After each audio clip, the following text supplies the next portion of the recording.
Hello, this is your love angel. நான் இன்றைக்கி சந்திச்சவரை பற்றி தான் உங்கள்கிட்ட ஷேர் பண்ணலான்னு வந்திருக்கேன். ஆக்சுவலாக என் ஃப்ரெண்டு அவங்களுக்கு இன்னும் கல்யாணம் ஆகலை. அவங்க வீட்டுக்கு ஒருத்தங்க, அதாவது அவங்களோட ஃபேமிலி ஃப்ரெண்டுன்னு வச்சுக்கலாம், அவங்க வீட்டுக்கு வந்திருக்காங்க. இவங்களுக்கு இன்னும் கல்யாணம் ஆகாதுங்காட்டி அவங்க கேட்டிருக்காங்க, நீ எப்போ கல்யாணம் பண்ணிக்க போகிற? நீ இப்படியே கல்யாணம் தள்ளி போட்டேன்னா உனக்குலாம் கல்யாணமே நடக்காது. ஏன் இப்படி பண்ணிகிட்ருக்க? வர மாப்பிள்ளைலாம் நீ வேணான்னு சொல்லிட்டு இருக்கியா? அந்த மாதிரி கேட்டிருக்காங்க. அதுக்கு அந்த பொண்ணு சொல்லியிருக்காங்க, ஐயோ அப்படிலாம் இல்லைங்க, நான் அழகு, காசு, பணம் அதெல்லாம் எதிர்பார்க்கல. எங்கள் வீட்டை நான் கல்யாணத்துக்கு அப்புறம் பார்த்துக்கிறதுக்கு எனக்கு அவங்க ஓகே சொன்னால் மட்டும் போதும். ஒரு நல்ல அன்பான கணவர் எனக்கு கிடைச்சா போதும், மற்றபடி நான் வேறு எதையும் எதிர்பார்க்கலைங்க. எங்கள் வீட்டில் பையன் இல்லை, நான் தான் எங்கள் அம்மா அப்பாவை பார்த்துக்கணும், அதுக்கு அவ்வளோதாங்க, வேறு எதுவும் இல்லைங்க, எனக்கு எந்த கண்டிஷனும் இல்லைங்க. அந்த பொண்ணு சாஃப்டாக சொல்லியிருக்காங்க. அதுக்கு அவங்க இருந்துட்டு என்ன சொன்னாங்கன்னா, அந்த பொண்ணு சொல்லும்போது எனக்கு ரொம்ப ஹர்ட்டிங்காக இருந்தது. ஒன்றில் பொண்ணுங்களெல்லாம் கல்யாணம் பண்ணி மாப்பிள்ளை வீட்டுக்கு கூட்டிகிட்டு போகிறது என்ன, உங்கள் குடும்பத்தை நாங்கள் பார்த்துக்கறதுக்கு தானா?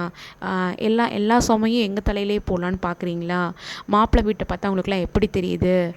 அப்படி இப்படின்னு நிறைய அந்த பொண்ணை ஹர்ட் பண்ணுற மாதிரி பேசிட்டாங்க. அது அவங்களுக்கு, அந்த பொண்ணுக்கு ரொம்ப கஷ்டமாக போயிடுச்சு. அதுக்கு அந்த பொண்ணு என்ன சொன்னாங்க அப்படின்னா, அவள் சொன்ன பதில் எனக்கு ரொம்ப பிடிச்சிருந்தது. அதை உங்கள்கிட்ட சொல்லணும்னு ஆசைப்பட்றேன். அவங்க இன்னொரு வார்த்தையும் சொல்லியிருக்காங்க. ஆக்சுவலாக அந்த மாதிரி இந்த காலத்தில் எந்த பசங்களும் ஒத்துக்க மாட்டாங்க, உனக்குலாம் இப்படியே நிப்பாட்டு தான் உனக்கு கல்யாணம் நடக்காது அப்படிங்கிற மாதிரி சொல்லியிருக்காங்க. அதுக்கு அந்த பொண்ணு என்ன சொன்னாங்கன்னா, என்ன அப்படியே ஏற்றுக்கிறதுக்கு ஒரு மாப்பிள்ளை கண்டிப்பாக வருவார். ஏன்னா நான் அவர்கிட்ட எதையும் எதிர்பார்க்கல. என் ஃபேமிலியே கல்யாணத்துக்கு அப்புறம் நான் பார்த்துக்கணும்னு ஆசைப்பட்றேன். அதை தவிர வேறு எதையும் நான் அவர்கிட்ட எதிர்பார்க்கல.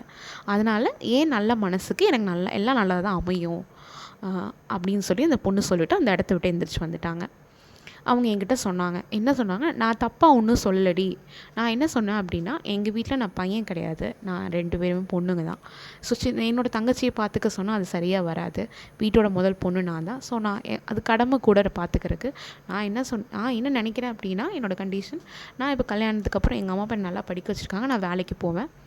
என்னோடய சம்பளத்தில் ஒரு 40% எங்கள் அம்மா அப்பாவுக்கு கொடுத்தேன்னா, அவங்க எங்களுக்கு இருக்கிற கமிட்மெண்ட்ஸ் எல்லாம் கொஞ்சம் முடிச்சுட்டு அவங்க நிம்மதியாக இருக்க போகிற காலத்தில் என்னோடய 60% சேலரியை அவருக்கு நான் கொடுத்துருவேன். அதை எங்கள் 2 பேரை நாங்கள் சேவிங்ஸில் போட்டுருவேன்.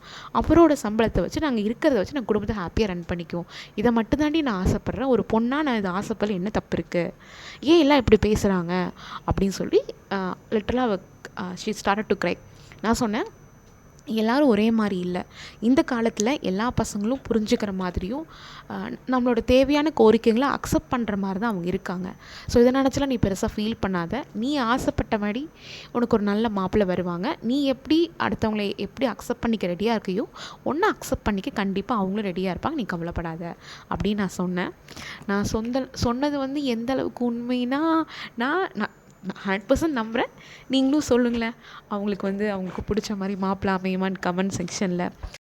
இதே மாதிரி சுவாரஸ்யமான நிகழ்வோடு அடுத்த வீடியோவில் உங்களை சந்திக்கிறேன். அன்புடன் யுவர் லவ் ஏஞ்சல். பாய்.